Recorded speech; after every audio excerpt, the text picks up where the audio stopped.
Magandang araw mga parikoys. Yan ang aking bagong project mga parikoys. Dos andanas yan, 2 story. Meron pang ibabaw. Nag-umpisa ako sa ibaba. Nag-tubing muna ako mga parikoys. Ayan. Pagkatapos yan, nakakit na naman ako sa taas. Yan, nakaplaster pa lang dyan mga parikoys. Mga tubo pa lang yan mga parikoys. Ayan.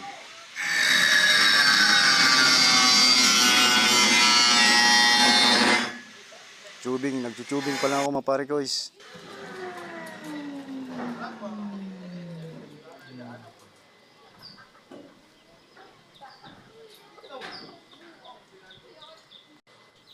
Kailangan matapos itong nasa ibaba para makapag-umpisa na tayo sa itaas mga parikoys.